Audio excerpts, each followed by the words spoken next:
أعوذ بالله من الشيطان الرجيم. بسم الله الرحمن الرحيم. الحمد لله رب العالمين، والصلاة والسلام على أشرف الأنبياء والمرسلين وعلى آله وصحبه أجمعين. اللهم صل وسلم على سيدنا وحبيبنا وشفيعنا وقرة أعيننا سيدنا مولانا محمد صلى الله عليه وسلم. لرضاء الله تعالى. الفاتحة.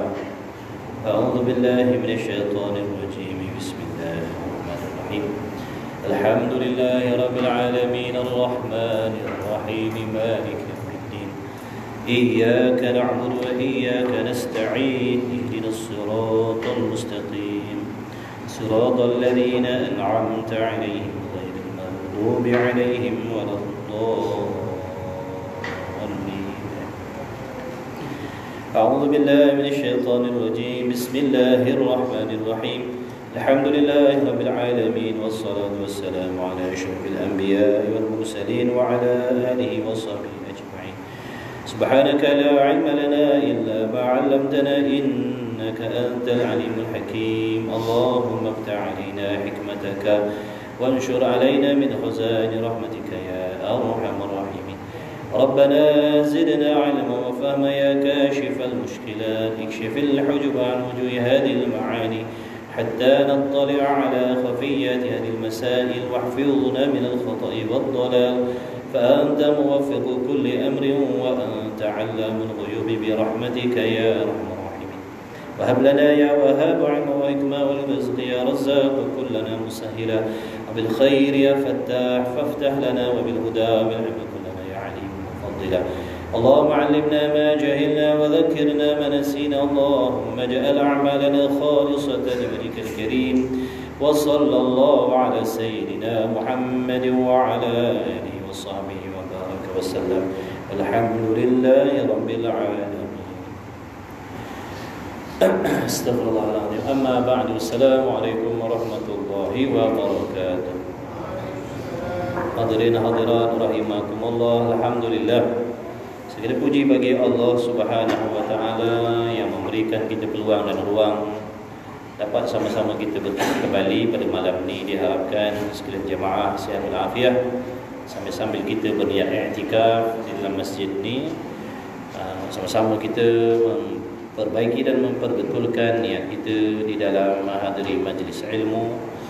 Mudah-mudahan Allah Ta'ala berusaha kita menjaga adab-adab kita di dalam ilmu. Mudah-mudahan Allah Ta'ala menurunkan kepada kita ilmu yang bermanfaat, ilmu yang berkat,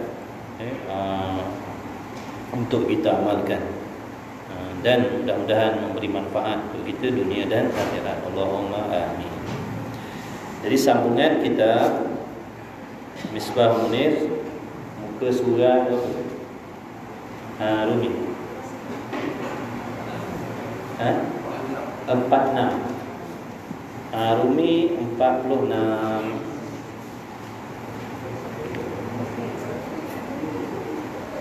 Perenggan air dan makna satu pada perbuatan. Bismillahirrahmanirrahim. Qala Syekhul Musannif rahimahullahu ta'ala wa nafa'na bi'ulumihi fid daraini amin. Dan makna satu pada perbuatan itu. Jadi minggu lepas musannif telah menerangkan kepada kita maksud satu pada zat dan satu pada sifat. Satu pada zat itu, ulang kaji, satu pada zat itu secara ringkasnya memberi dua makna. Makna yang pertama, satu pada zat Allah Ta'ala, ialah makna yang pertama, zat Allah Ta'ala bukan daripada pergabungan, percantuman apa-apa bahan yang membentuk zat Allah Ta'ala, yang dinamakan kam muttasil. Kam muttasil pada zat. Maka seandainya zat Allah Ta'ala itu terdiri daripada sesuatu jenis bahan yang bergabung, yang melekat, yang bertindih di antara satu dengan yang lain, membentuk diri Allah Ta'ala, maka dinamakan kam muttasil, bahkan dinamakan juga jirim ataupun jisim. Dan sekiranya zat Allah Ta'ala itu terdiri daripada beberapa zat yang lain yang bergabung, maka tidak boleh dikatakan satu. Tak boleh dipanggilkan satu juga, kerana berbilang-bilang, ada juzuk-juzuk, ada unsur-unsur yang banyak yang bergabung menjadi zat Allah Ta'ala, maka tidak boleh dipanggilkan satu pada zat. Maka kam muttasil pada zat Allah Ta'ala ini perkara yang mustahil. Makna yang kedua, satu pada zat. Makna yang kedua, satu pada zat ialah tidak ada pada yang lain memiliki zat seperti zat Allah. Tidak ada pada sesuatu yang lain zatnya sama seperti zat Allah. Seandainya ada pada yang lain zat seperti zat Allah, maka dinamakan dia kam munfasil, bilangan yang berasingan. Maka tidak boleh dipanggilkan satu juga, kerana ada pada yang lain zatnya seperti zat Allah. Maka zat ataupun kam muttasil pada zat Allah Ta'ala ini hukumnya mustahil. Kemudian makna satu pada sifat. Satu pada sifat pun ada dua makna. Makna yang pertama, satu pada sifat ialah tidak ada pada tiap-tiap jenis sifat yang ada pada Allah Ta'ala tu dua sifat, ataupun tidak ada dua sifat daripada jenis yang sama pada zat Allah. Seperti dikatakan ada dua kudrat, ada dua iradat, ada tiga ilmu, dan sebagainya. Kerana alasannya dulu minggu lepas dia dah bagi tahu, seandainya ada beberapa sifat daripada jenis yang sama, akan membawa kepada tidak meratai ta'alluq sifat. Sebab tu tidak sah dikatakan ada dua ataupun lebih daripada tiap-tiap jenis sifat. Tiap-tiap jenis sifat semuanya ada satu jenis kudrat, satu jenis iradat, satu jenis ilmu, satu yang banyak ta'alluq sifat. Yang banyaknya ta'alluq sifat, urusan sifat tu yang banyak. Adapun tiap-tiap sifat tu daripada jenis yang berlainan, semuanya ada satu pada zat Allah. Jadi seandainya ada dua sifat ataupun beberapa sifat daripada jenis yang sama, dinamakan kam muttasil pada sifat. Dan makna yang kedua, satu pada sifat ialah tidak ada pada selain daripada Allah sifat seperti sifat yang ada pada Allah. Tidak ada pada yang lain daripada Allah memiliki sifat yang sama, yang serupa seperti sifat yang ada pada Allah. Sebagai contoh, pada sesuatu yang lain memiliki kudrat seperti kudrat Allah, memiliki ilmu seperti ilmu Allah, memiliki iradat seperti iradat Allah, memiliki sama' basar seperti Allah. Maka seandainya ada pada yang lain sifatnya seperti Allah, maka dinamakan kam munfasil pada sifat. Kam munfasil pada sifat, maka tidak boleh dikatakan satu juga, kerana ada pada yang lain sama seperti apa yang ada pada Allah. Baik, malam ni dan makna satu dan makna satu pada perbuatan itu, yang dikehendaki dengan satu pada perbuatan.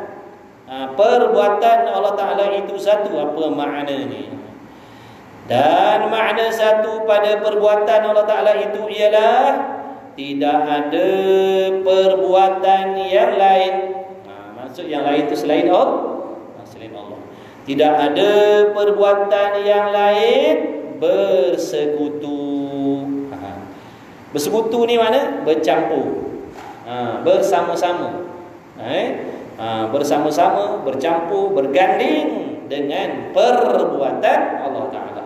Contoh, apabila Allah Ta'ala nak menjadikan sesuatu makhluk, tidak ada perbuatan yang lain bercampur dengan perbuatan Allah. Tidak ada perbuatan yang lain bercampur dengan perbuatan Allah dalam nak menjadikan sesuatu ataupun dalam nak membinasakan sesuatu. Nak menjadikan sesuatu itu semuanya perbuatan Allah. Sebagai contoh dalam penciptaan manusia, sama ada manusia itu lahir dalam keadaan sempurna ataupun lahir dalam keadaan sebaliknya, semata-mata perbuatan Allah. Tak ada terkesan dengan perbuatan yang lain. Tidak ada terkesan dengan usaha dan ikhtiar makhluk dalam nak menjadikan makhluk sempurna ataupun dalam nak menjadikan makhluk itu tidak sempurna, semata-mata dita'alluq oleh perbuatan Allah sahaja. Bukan ada kuasa lain bergabung dengan Allah dalam nak menjadikan manusia. Contoh, bergabung perbuatan kita manusia, bergabung perbuatan kita, bergabung usaha dan ikhtiar kita dengan Allah dalam nak melahirkan manusia. Jangan kita ingat bercampur usaha dan ikhtiar kita ni, perbuatan kita ni bergabung, berganding dengan perbuatan Allah, barulah hasilnya manusia itu. Tidak. Jadinya manusia itu semata-mata perbuatan Allah. Tidak terkesan dengan perbuatan kita, tidak terkesan dengan usaha ikhtiar kita. Semata-mata dijadikan oleh Allah sekaliannya.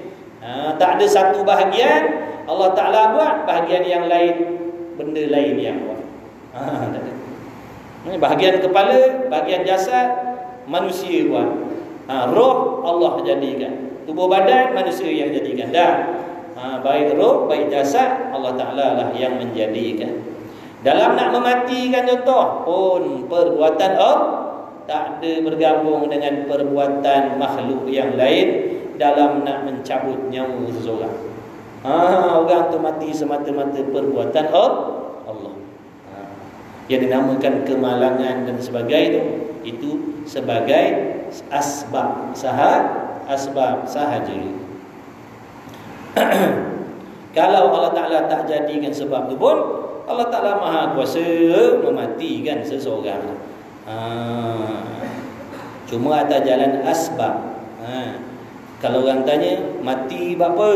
Kemalangan.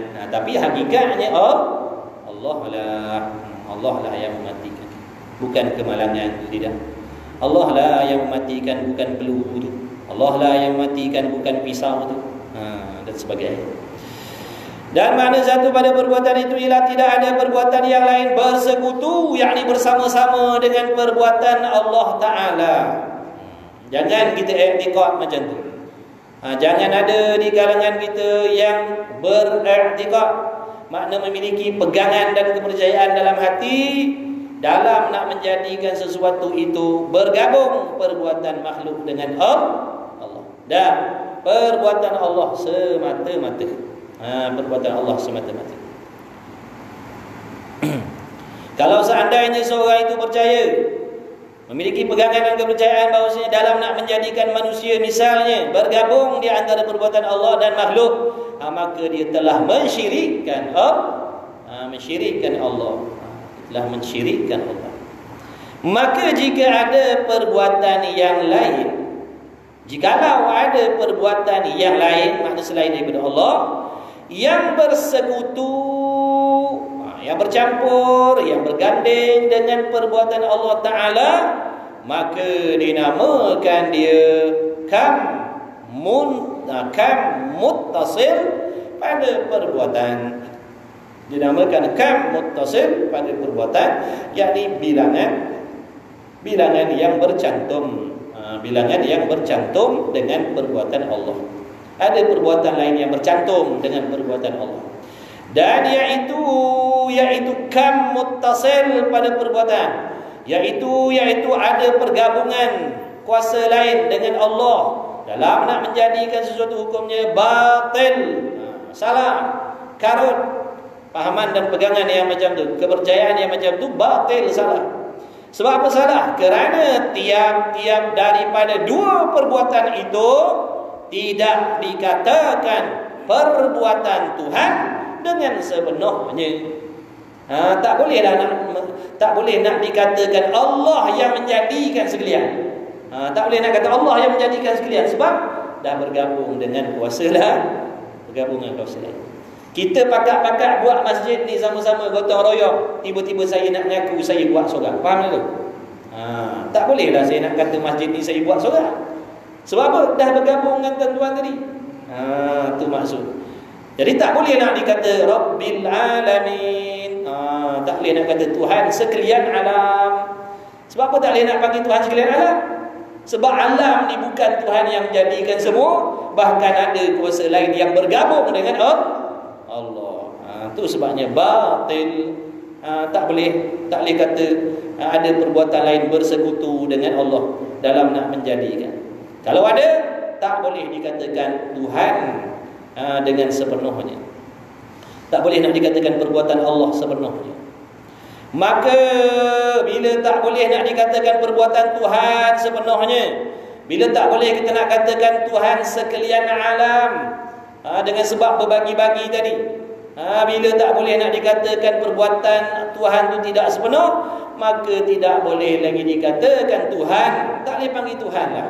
Tak layak nak dipanggil Tuhan kalau dia tidak kalau dia tak buat semua perkara. Kalau dia tak tadbir semua perkara, dia tadbir sebahagian yang lain hak milik orang lain, maka tak boleh nak dipanggil Tuhan. Tak layak nak panggil Tuhan. Sebab apa? Kerana makna Tuhan itu ialah Tuhan sekalian perkara. Tuhan ni makna Melayu terjemah lagi makna Tuhan ni bermakna tuan sekalian perkara, bukan tuan sebahagian. Faham? Tuan sekalian perkara. Sekalian perkara tu tuan dia Allah. Tuan dia Allah. Kalau langit orang lain, bumi orang lain, tak boleh panggil Tuhan lah. Sebab pentadbiran dia tidak menyeluruh. Tak layak nak dipanggil Tuhan.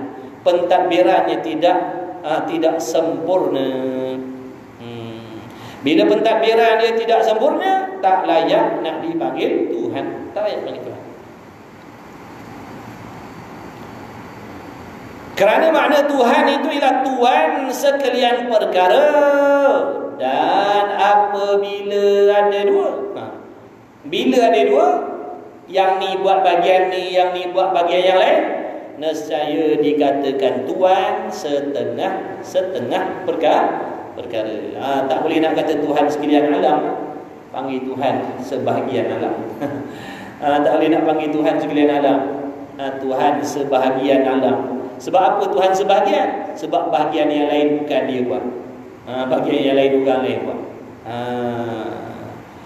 Dah sungguh ke begitu? Salah.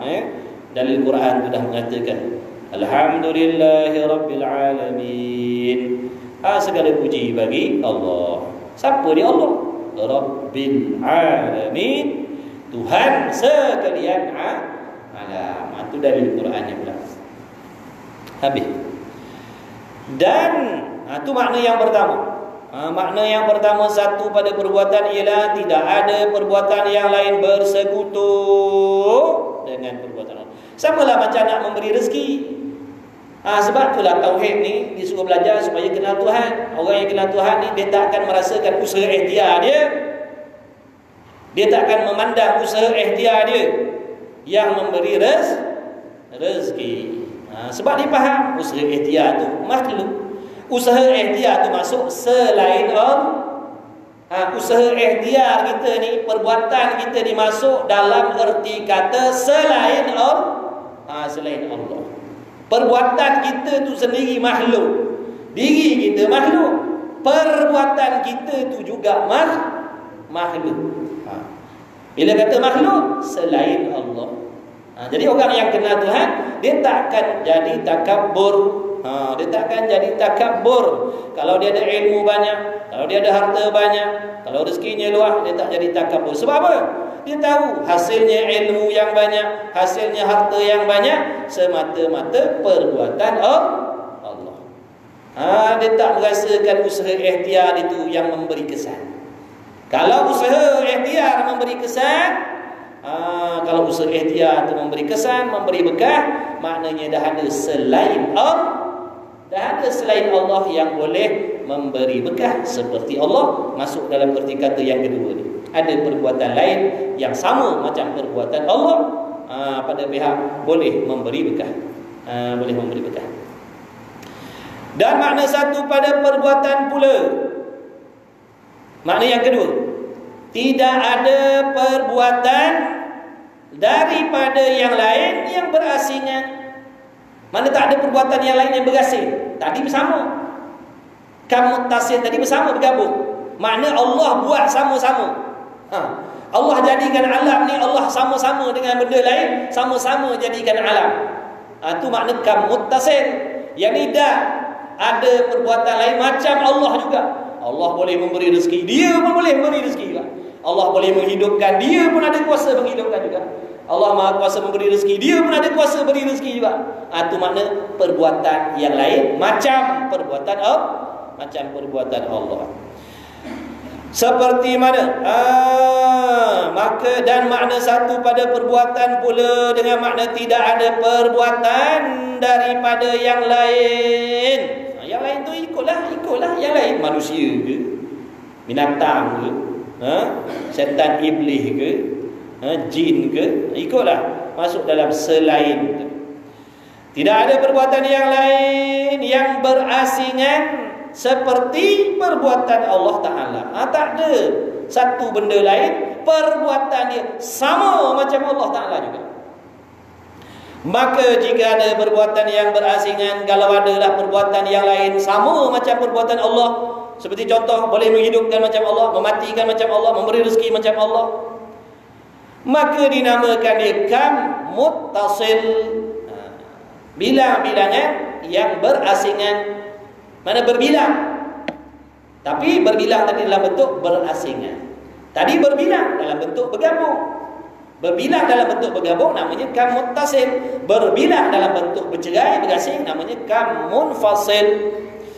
Maka dinamakan dia kam munfasil pada perbuatan, artinya bilangan yang berasingan pada perbuatan.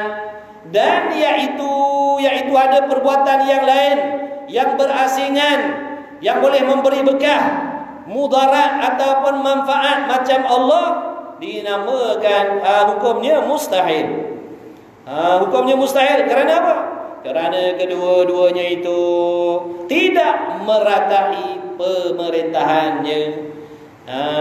Kerana kedua-dua tadi itu perbuatan Allah satu, perbuatan yang satu lagi itu satu. Jadi kedua-dua ni perbuatannya tidak meratai.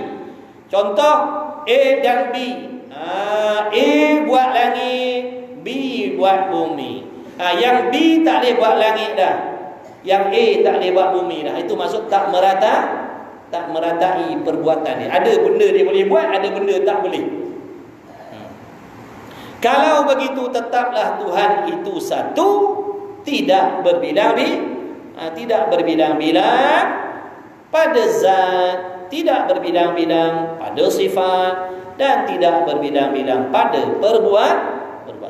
Jadi kalau kita dah faham bahawasanya, dah faham maksud wahdaniyah ni, dah faham erti dan maksud ketunggalan Allah Ta'ala, dengan makna zat Allah tunggal, sifat Allah tunggal, perbuatan Allah tunggal, insya-Allah seseorang itu akan selamat daripada menduakan Allah. Dia tak akan menduakan zat Allah, dia tak akan menduakan sifat Allah, dia tak akan menduakan perbuatan Allah. Dalam arti kata lain, selamatlah dia daripada mensyirikkan Allah Allah dengan sesuatu. Sebagai contoh, orang tu percaya syaitan, iblis, kuasa sihir boleh memberi mudarat pada manusia. Contoh, orang ni masuk dalam ni. Orang yang beriktikad macam tu, dia telah menduakan perbuatan Allah. Nampak tak? Dia dah menduakan perbuatan Allah. Dia tak sedar dia dah menduakan perbuatan Allah.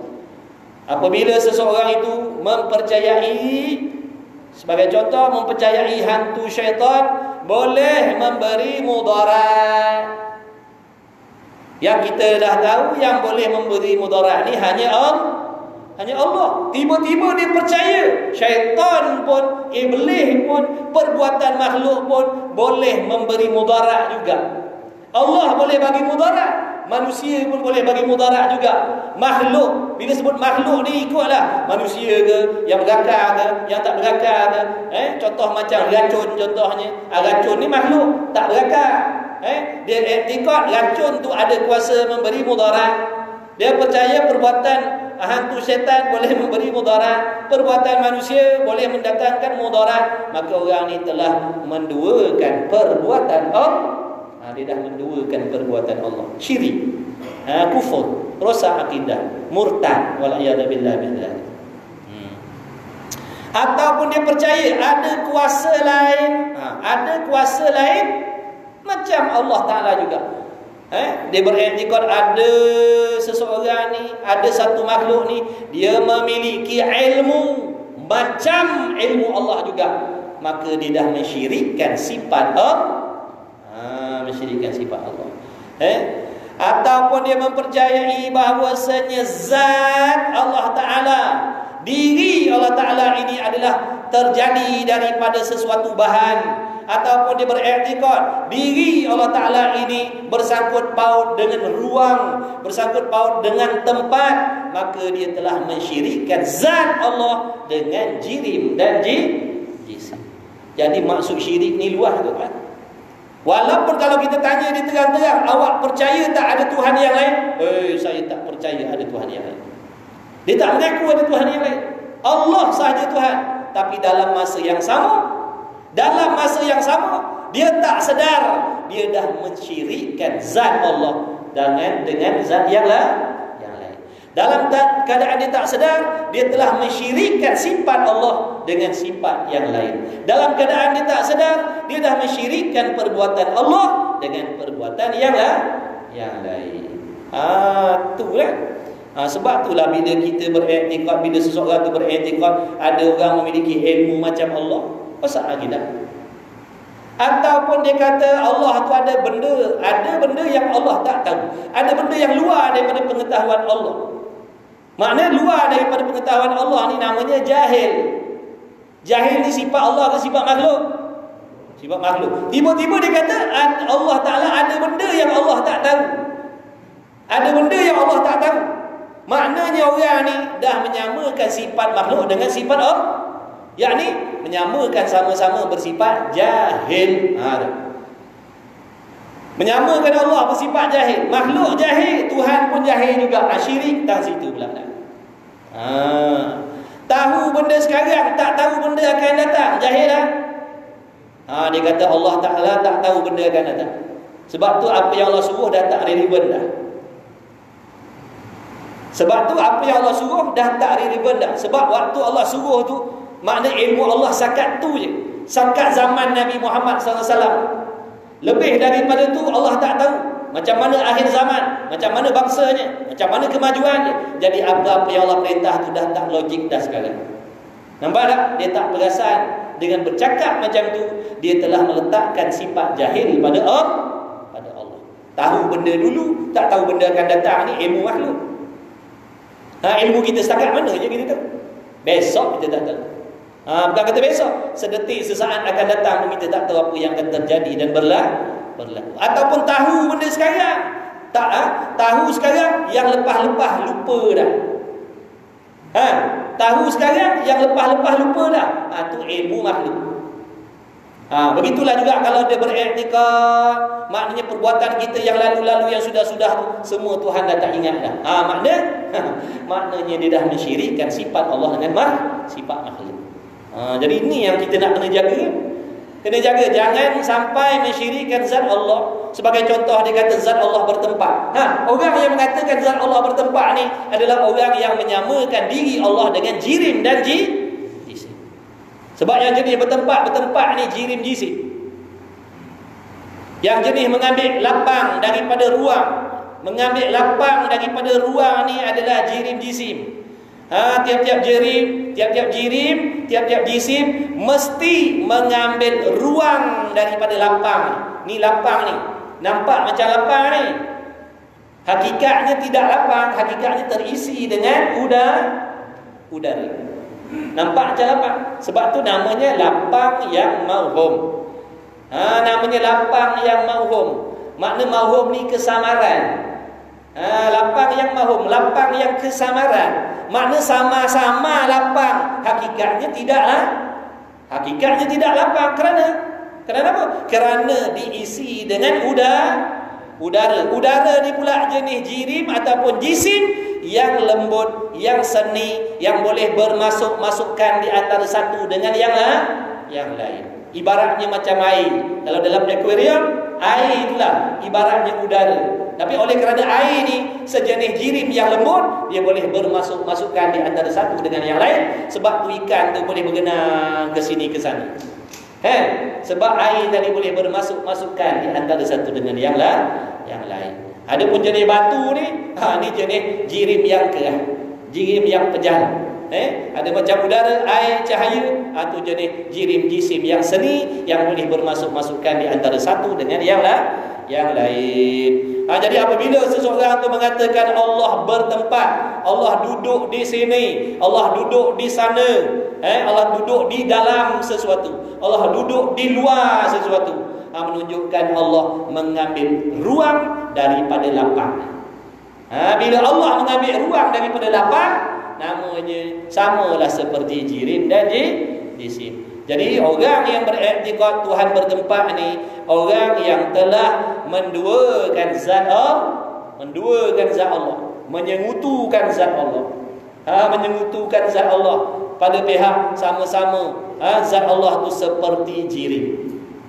Sebab tu akidah kita Ahlussunnah wal Jamaah, akidah kita kita beriktikad Allah Ta'ala itu adalah zat yang wajib ada, zat yang mesti ada, tetapi dia tidak serupa sekali-kali dengan jirim dan jisim. Dia tak serupa dengan segala sesuatu pada mana-mana pihak sekalipun, pada mana-mana sudut sekalipun, pada mana-mana tanggapan sekalipun. Tak ada yang serupa dengan Allah atau sebaliknya. Tidak ada yang serupa dengan Allah. Satu mana-mana pihak, walau apa-apa pun yang kita takdirkan, walau apa pun yang kita takdirkan, tak ada satu pun yang serupa dengan Allah. Jadi jangan serupakan zat Allah, jangan serupakan sifat Allah, jangan serupakan zat perbuatan Allah. Jaga ni tiga ni tuan-tuan. Sebab itulah kalau kita tak faham ni tiga-tiga, boleh jadi dia selamat yang satu, dia tak selamat yang dua lagi. Boleh jadi dia kata Tuhan tak bertempat, selamat dah situ. Tuhan tak bertempat, selamat dah situ. Tapi dia kata ada benda lain, ilmu macam Allah. Dia sangkutkan situ pula. Mana menyamakan sifat pula. Yang pertama dia dah selamat. Dia tak kata ada zat yang lain macam zat Allah. Dia tak kata ada sifat yang lain macam sifat Allah. Tapi dia kata ada benda lain boleh memberi berkah macam Tuhan juga. Boleh mematikan macam Allah, boleh memudaratkan macam Allah, boleh memberi manfaat macam Allah. Dia tak sedar dia dah menyengutukan perbuatan pula. Jadi kita nak kena jaga tiga-tiga. Tiga-tiga ni nak kena jaga. Sebab itulah dalam huraian wahdaniyah ni dipecahkan pada situ. Cuma dalam Quran, kalau dalam Qul Huwallahu Ahad, dia kata situ dah Qul Huwallahu Ahad. Allah Ta'ala tu satu. Satu jam mana? Ni yang dihuraikan. Ni yang dihuraikan. Ni di antara maksud satu je lah tuan-tuan. Inilah di antara maksud yang tersirat di sebalik ahad tu, di sebalik satu tu. Kalau dah kita hanya faham satu, dengan mana tak ada Tuhan yang lain. Betul dah situ, tapi selapis je. Yang mensyirikkan sifat Allah Ta'ala tadi adalah orang yang kata tak ada Tuhan yang lain. Yang mengatakan tak ada Tuhan yang lain, Allah sahaja Tuhan, tapi dia menserupakan sifat. Sebab dia faham satu tadi, faham situ je, faham sebutir je. Dengan makna tak ada Tuhan yang lain, makna Allah satu je, tak ada yang lain. Dia faham tentang situ. Bila faham situ sahaja, faham dia tu sedikit, tidak luas, tidak meratai, tidak halusi, maka dalam tak sedar dia menyamakan sifat Allah pula.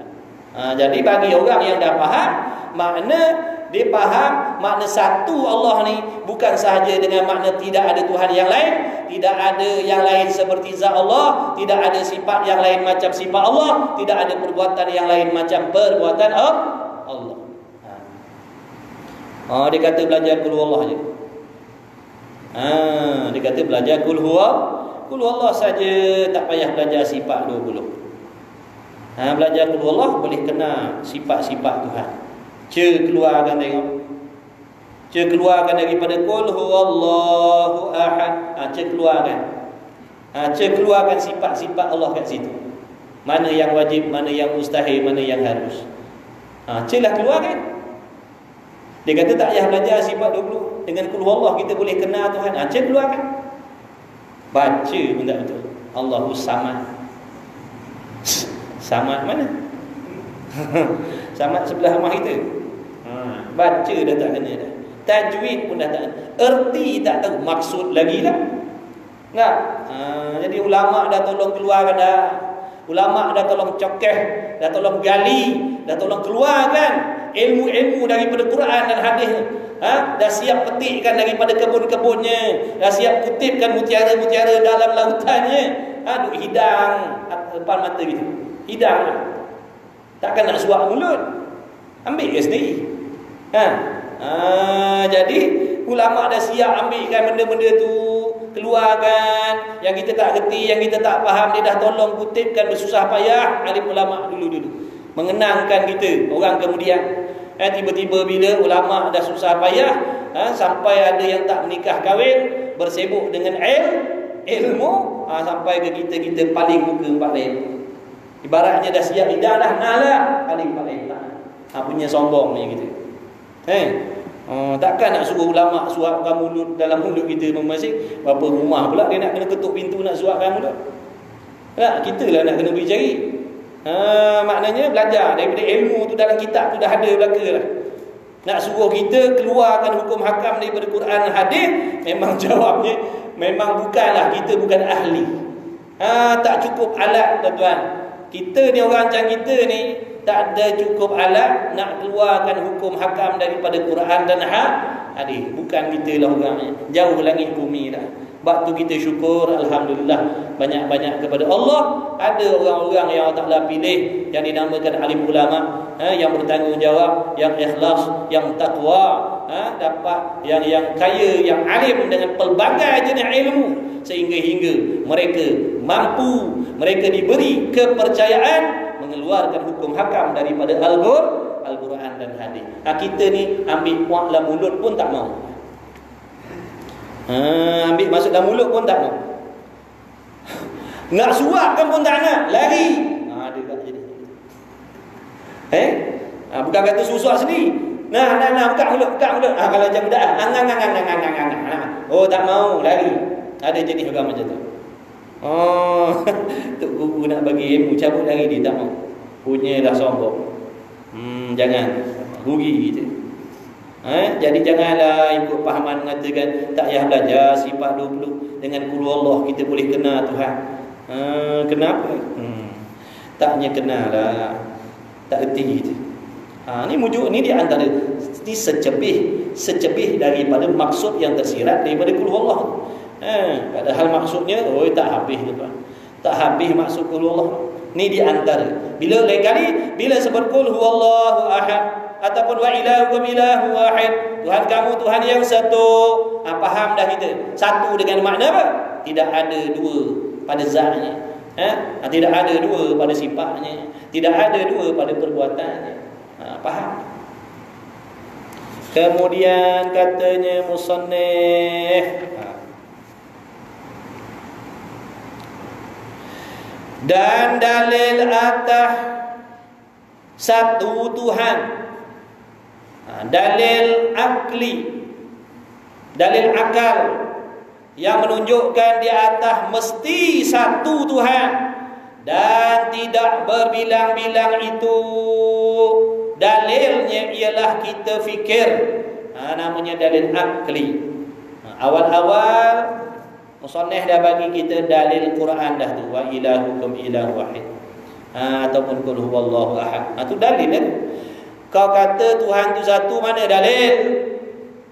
Kau kata Tuhan satu, mana dalil? Tu dalam Quran kata wa ilahukum ilahu wahid, qul huwallahu ahad. Dah ada dalil lah tu.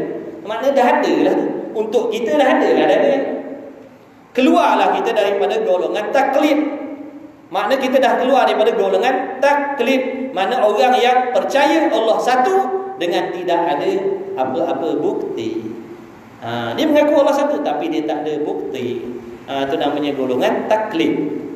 Meniru. Dia tiru perkataan orang. Kita kata Allah satu sebab kita tahu dalil. Kita kata kita mengaku Allah satu, tidak berbilang-bilang, tidak ada Tuhan yang lain selain daripada Allah. Dalilnya kita tahu, belajar dalam kitab dah sebut. Sebab tu dalam kitab ni tuan-tuan, Misbah Munir ni contohnya, kitab tauhid banyak lagi, Belanda Kona lagi. Kitab tauhid ni. Cukup dengan sebutir ni, ngaji sampai lumat. Ngaji sampai lumat, lepaslah tuntutan fardu ain bahagian tauhid untuk diri kita. Tak payah risau-risau nak ngaji kitab lain. Yang ni ada betul-betul. Yang ni ada lumat-lumat sampai kita lumat. Siapa lumat dululah. Ngaji ulang-ulang. Takkanlah tak faham kalau dah 2-3 kali khatam. Pada adatnya faham, setidak-tidak untuk diri sendiri. Sebab tu tunggu ya tuan-tuan. Payah-payah pun tunggu lah. Payah-payah ke, pening-pening ke, rasa macam nak putus urat ke. Tunggu, sabar, jangan lari. Kalau lari tak dapat lah. Lari tak dapat sampai bila-bila dah tuan. Sebab tu dalam mengaji ni Imam Ghazali kata aqabatul ilmi, gunung ilmu. Makna nak dapatkan ilmu ni payah. Bukan mudah tuan-tuan. Nak kena berfikir, nak kena korban masa, korban waktu, korban penat, korban lelah, korban modal, macam-macam ni. Korban perasaan, macam-macam. Nak menghasilkan ilmu. Sebab tu Imam Ghazali kata ada orang mula-mula tak dapat dah. Mula-mula dah. Mula-mula gagal dah. Gunung ilmu tu belum daki lagi, baru siap-siap kakah tak jadi pergi dah. Rasa macam nak pergi belajar lah. Belajar apa? Belajar agama lah. Belajar agama ilmu apa? Tauhid. Kau hati-hati tauhid ni. Banyak orang belajar tauhid ni sesat. Nampak tu aku tak belajar, nampak aku takut sesat. Amal kita tak jadi belajar. Baru nak siap-siap kakah. Macam orang nak daki gunung. Orang kata, bahaya nak pergi gunung tu. Kau kena fikir habis-habis, hantu gaya jembalang tanah, macam-macam dia. Alien, dia macam. Zombie, dia macam. Kau fikir habis-habis. Kan kalau ada apa-apa berlaku kat sana, siapa nak tolong? Kita mikir-mikir, tak jadi sebab tu kalau kita fikir nak belajar, tengok satu-satu dugaan, cabaran, hasutan, syak, wasangka, macam-macam datang dalam hati ni. Bila fikir nak belajar, bila fikir nak dekat dengan agama, ada yang mari satu. Ni yang kadang-kadang awal-awal pun tak dapat. Tarik diri awal lagi. Ada orang sekerat jalan, tarik diri sebab tak sabar dengan kepayahan. Belajar-belajar tak dapat, belajar-belajar tak dapat, belajar-belajar tak dapat. Makin pening, tak boleh jadi, tarik diri, habis. Ada yang sedang belajar pula, tergelincir kaki. Maknanya kalau ibarat gunung tadi, duduk daki, tergelincir kaki. Belajar, niat pun lain pula dah. Niat nak kata orang alim pula dah. Niat nak kata orang, supaya orang kata kita alim pula dah. Nak masyhur pula dah. Nak sohor pula dah. Nak dikatakan pak lebay pula dah. Tergelincir pula kat situ. Dah dapat pula, tak beramal pula. Musibah lagi. Jadi fikir-fikir punya payah, baik tak apa. Baik tak payah, baik tak jadi. Duduk relax je, cari duit senang. Tak payah cari ilmu. Jadi payah tuan. Nak belajar. Tapi bagi orang yang berjaya, Masya Allah. Orang yang berjaya dengan sebab sabar dia, istiqamah dia, yakin dengan janji-janji Allah, berbahagialah orang ni dunia akhirat. Berbahagialah dunia akhirat. Sebab apa bahagia? Bahagia dengan sebab yang pertama, dia menunaikan perintah Allah, menuntut ilmu. Bahagia yang kedua, dengan sebab apa yang diamalkan tu diterima oleh Allah. Akidahnya sah, ikhlasnya betul, syariatnya betul. Makna pendek kata, kalau dia mati besok, apa-apa yang dipersoalkan, insya-Allah dia boleh jawab dengan betul. Sebab dia buat berdasarkan ilmu.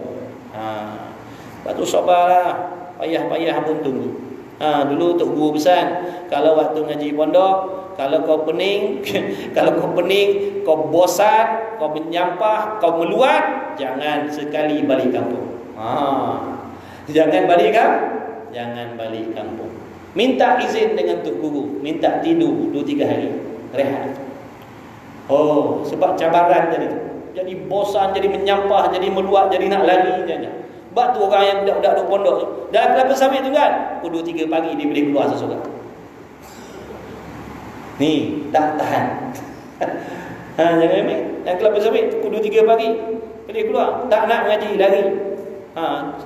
Cabaran lah tu dugaan. Tok Guru kata jangan balik, minta izin dengan Tok Guru berehat. Cakap Tok Guru saya tak boleh nak pergi mengaji, mana nak rehat nak. Balik jangan. Sebab apa jangan balik? Sebab hantu raya kat kampung lagi banyak. Hantu gaya kat kampung lagi banyak tuan. Nak balik sehari kadang jadi seminggu, nak balik seminggu jadi sebulan. Ni yang banyak budak-budak belajar sekerat jalan. Sebab itulah kalau kita kata sistem pengajian pondok ataupun tahfiz, makna dia punya cuti dia tak sama macam cuti sekolah. Tapi mak bapak yang tak faham, ni sambil-sambil kita nak bagi faham ni. Kadang-kadang ada mak bapak dia pandai mengantar je. Dia ingat macam buat kuih katnya. Tepek-tepek letak ajuan keluar macam tu. Bukan mudah tu kan. Kita nak didik akhlak kita pun payah. Ni nak didik akhlak orang. Jadi sebab itulah di antara hikmah kadang-kadang pondok, kalau cuti sekolah sebulan, pondok bagi seminggu. Sebab apa? Tak nak budak-budak ni jadi rosak waktu balik.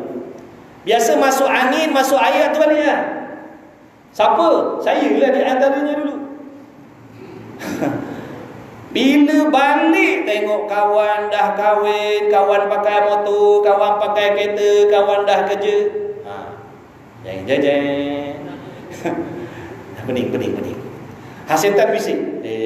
Kau seorang anak lelaki-lelaki, bila lagi nak berjasa dengan mak bapak? Kau kena kerja, cari duit, tolong mak bapak. Dia main-main.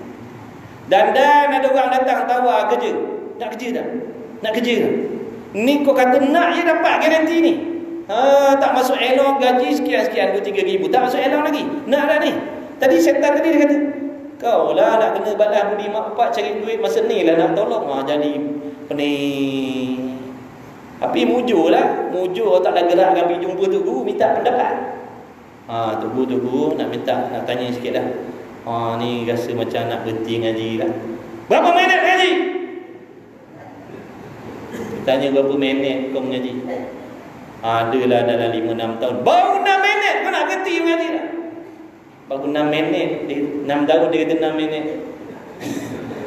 Kau pergi bergambus balik. Aku tak nak tengok muka kau kat kampung.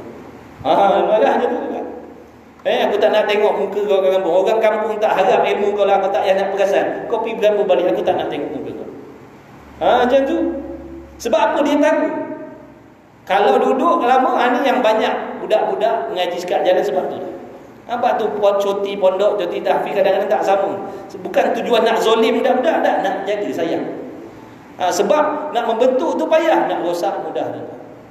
Nak rosak mudah. Sebab tu mana-mana mak bapak yang ada hasrat ataupun yang dah hantar anak-anak pondok tahfiz, kena faham tu undang-undang bukan saja-saja. Ada dia punya muslihat dia. Sebab banyak budak-budak jadi masuk air waktu cuti dah. Tok Guru nak minta cuti sekejap, nak kerja, nak cari motor. Bila ada motor mudah nak pergi kuliah, hilang tu dah. Hilang dengan motor-motor. Dengan tuan-tuan. Tu iklan sambil-sambil tuan-tuan. Mana tadi? Mana? Hilang dah. Sini.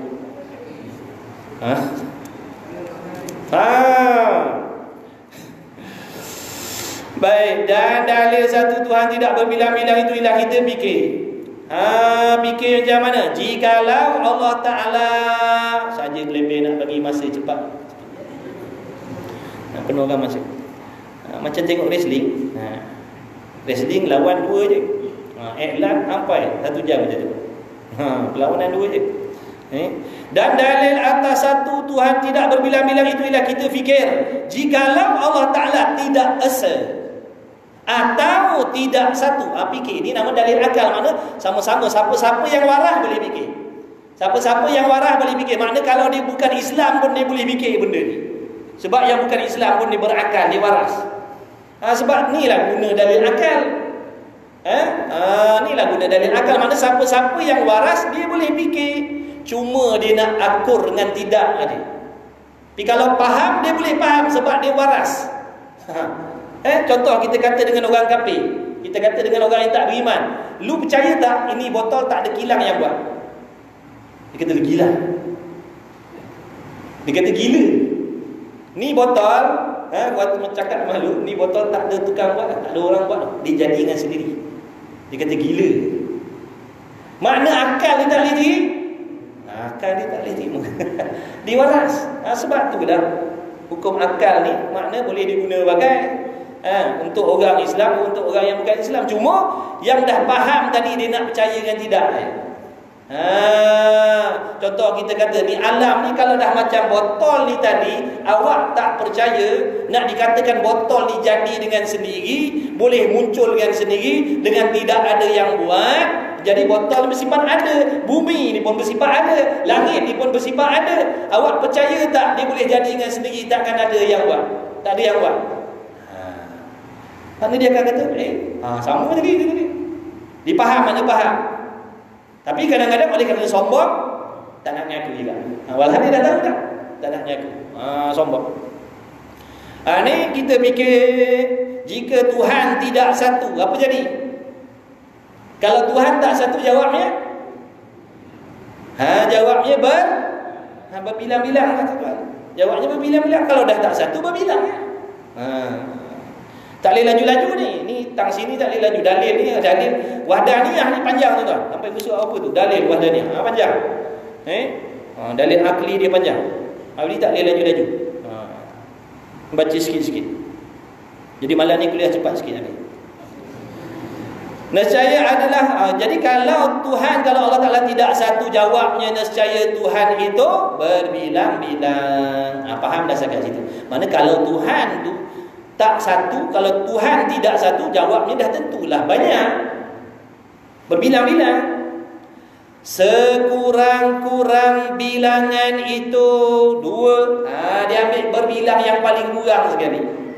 3, 4, 5, 6 berbilang. Tapi yang paling kurang berbilang 2. 2. Paling kurang yang dikatakan berbilang 2. Paling kurang berbilang 2. 1 bukan berbilang. Sebab tu maksud 1 tidak berbilang. 1 tidak berbilang. Berbilang tu mana? Paling kurang 2. 2 panggil berbilang dah. 2 dah panggil berbilang dah. 3, 4 bawa kata lebih-lebih lagi berbilang-bilang-bilang. Jadi apa jadi? Apa jadi pula kalau Tuhan 2? Ini nama dalil akli. Dia jujur, dia suruh kita fikir sampai puas hati. Kalau Tuhan tidak satu, jawabnya berbilang-bilang. Sekurang-kurang berbilang-bilang 2. Apa jadi pula kalau Tuhan tu ada 2? Sebab tu kena faham Tuhan tu. Tuhan ni dia maha kuasa. Tuhan kehendak dia mesti lulus. Apa yang nak boleh jadi. Tu Tuhan. Jadi yang jenis Tuhan ni kalau ada 2 apa jadi? Maka jika Tuhan 2, ni suruh fikir tuan-tuan jangan i'tiqad pula. Kita bukan duk kata Tuhan 2, sebab tu dia kata jikalau. Kan dah kuat so. Kalau megang kita, kat Masjid Kerubung tu ada orang ngajar kata Tuhan ada 2 pula. Padahal dia tertidur tadi. Jika Tuhan tu 2, nescaya jawabnya tidak lepas daripada bersetuju kedua-dua itu. Apa maksud bersetuju? Bersetuju ni tuan-tuan, maksudnya kalau dah ada dua Tuhan, makna tak boleh, tidak boleh jadi dua-dua ni kehendaknya serupa. Itu maksud setuju. Jadi tak lepas daripada setuju kedua-dua, makna kehendak dia sama, atau kedua-dua itu, atau berselisih kedua-dua. Apa maksud berselisih? Kehendak lain-lain. Kehendak lain-lain. Dah ada dua. Orang bujang kan, dia ada nak berselisih dengan siapa? Kau aku lah akan telur goreng ke, ikan bilik ke, tak nak makan ke ikut lah. Tapi bila dah ada bini seorang, dah ada dua kehendak. Laki nak makan telur goreng, bini nak ajak makan kat luar. Tu kadang-kadang muafakat, jom kita makan luar, tu muafakat. Seorang, jom makan luar, abang tak nak lah, abang nak makan kat luar. Berselisih. Bila dah ada dua, belum tiga, belum empat lagi. Ada satu pun pening, ada dua, tambah pening sikit. Tiga, lagi pening. Empat lagi pening. Kehendak dah lain-lain. Dulu kehendak satu je, ni kehendak dah ada dua, kehendak dah ada tiga, kehendak dah ada empat. Siap. Yang satu pun pening dah. Maka jika tuan-tuan nescaya tidak lepas daripada bersetuju kedua-dua itu atau berselisih kedua-dua. Okey, faham dah sekat situ. Maka jika bersetuju, ambil satu masalah dulu. Ambil masalah bersetuju dulu. Masalah berselisih tadi makna kehendak lain-lain tu letak tepi dulu. Kita tak nak bincang yang tu dulu. Kita nak bincang apa jadi kalau ada dua Tuhan, kehendak dua-dua ni sama. Ni yang kita nak bincangkan malam ni. Pun tak habis juga bab panjang. Tengok setakat mana. Ada 1 minit lagi.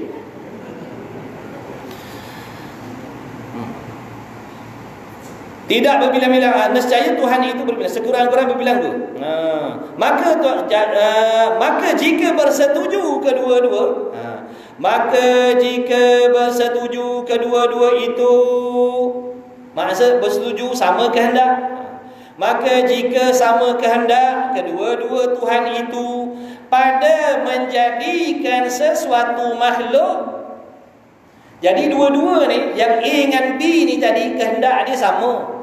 Apa kehendak dia sama? Kehendak dia sama nak menjadikan satu makhluk. Kehendak dia sama nak jadikan satu makhluk. Yang A pun nak jadikan makhluk tu, yang B pun nak jadikan makhluk tu juga. Itu maksud sama-sama kehendak nak menjadikan suatu makhluk. Maka padanya 3 masalah.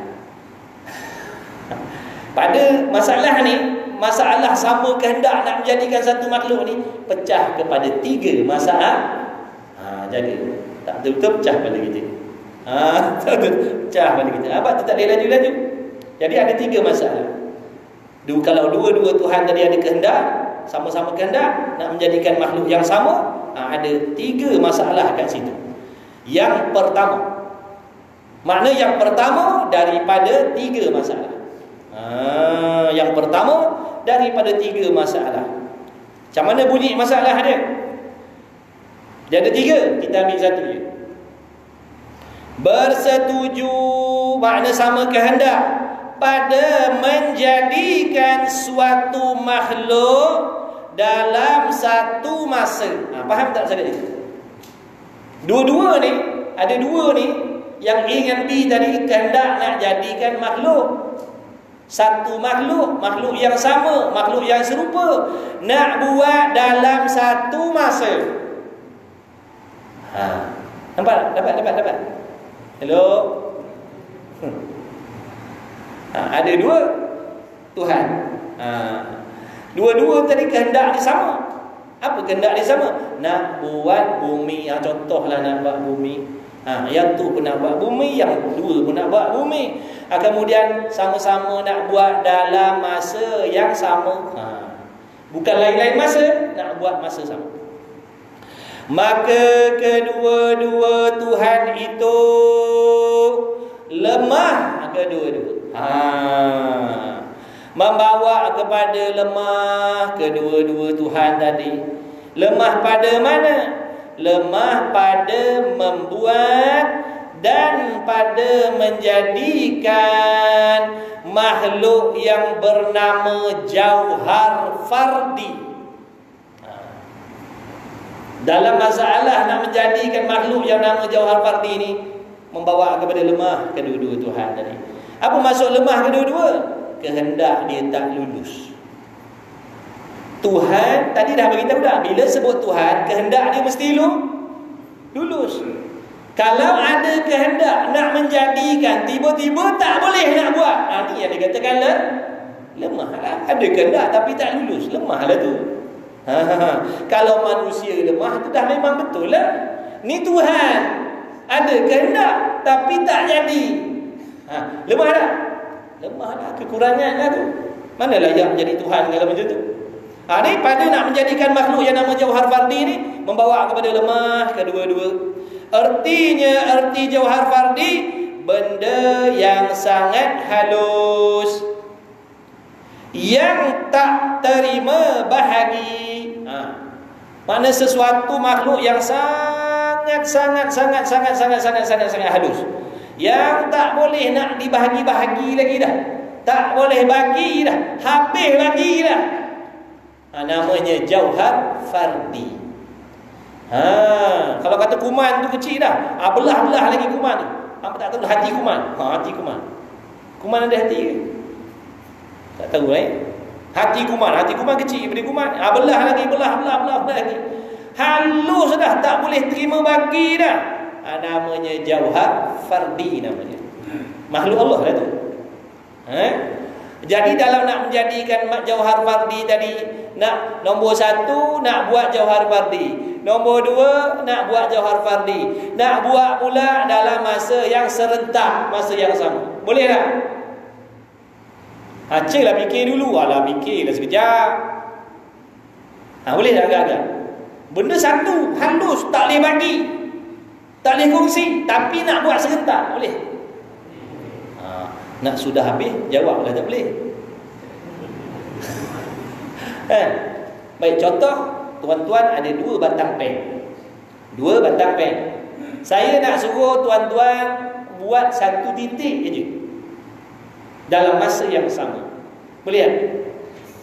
Ada 2 batang pen, saya nak tuan-tuan tolong buat 1 je titik.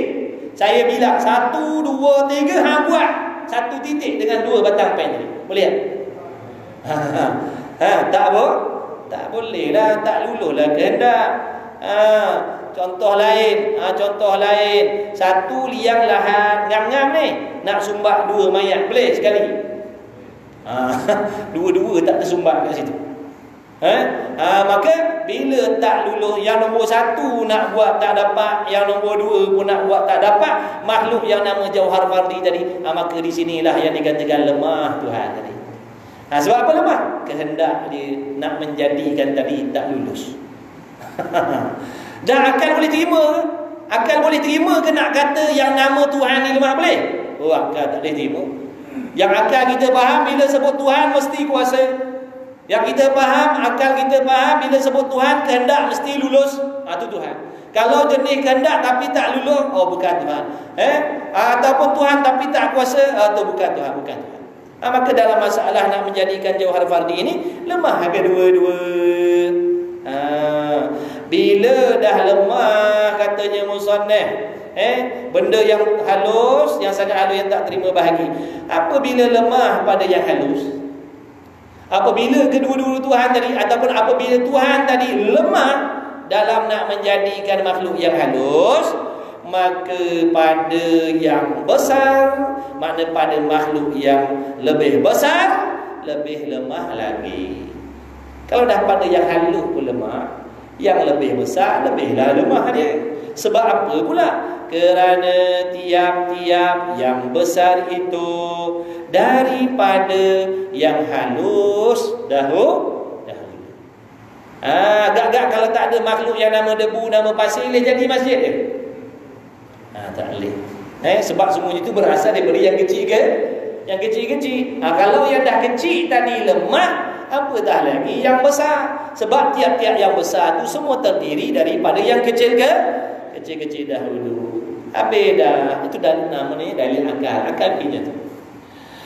Dan keadaan Tuhan lemah itu hukumnya mustahil, makna perkara yang tak boleh diterima pada akal. Sebab apa nak kata keadaan Tuhan tu lemah mustahil?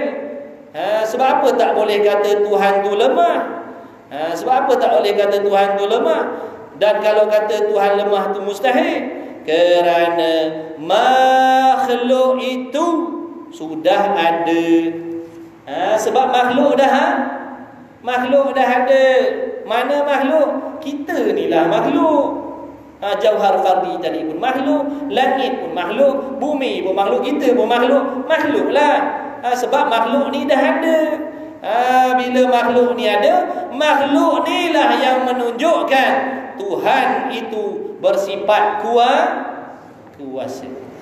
Jadi dengan adanya makhluk ni lah memberi dalil, menjadi bukti bahawasanya yang nama Tuhan tadi tidak bersifat dengan lemah. Bahkan adanya makhluk ni lah menjadi bukti yang Tuhan itu bersifat kuasa. Kalau Tuhan lemah, macam mana nak ada makhluk?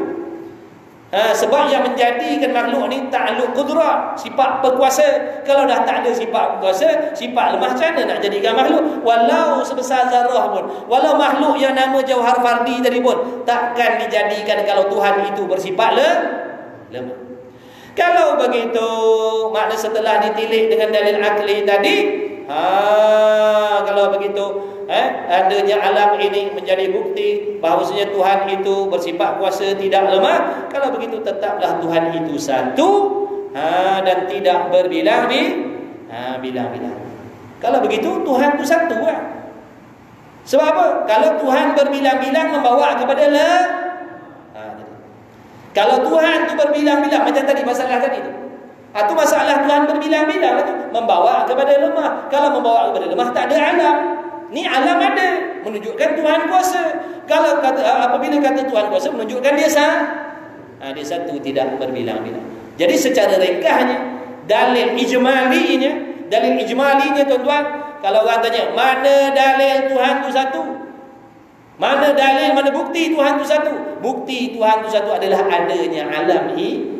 Adanya alam inilah bukti Tuhan tu satu. Adanya alam inilah bukti Tuhan tu kuasa dan sebagainya. Jadi adanya alam ini namanya dalil ijmali, makna dalil yang secara ringkas, yang menunjukkan tentang sifat-sifat kesempurnaan Allah. Tu dalil ijmali dah tu. Mana bukti Tuhan kuasa? Adanya alam ini. Mana bukti Tuhan satu? Adanya alam ini. Jawapan dia sama, adanya alam ini. Tapi tuan-tuan jangan pencin dah, malam ni dah bagi kita jawapan. Lama-lama kan dah tahu dah. Semua 20 sifat tadi, 20 sifat tu dalilnya adanya alam ini. Alhamdulillah. Tak payah datang apa ni. Kita nak kena tahu, nak kena faham jalan cerita tu, tuan-tuan.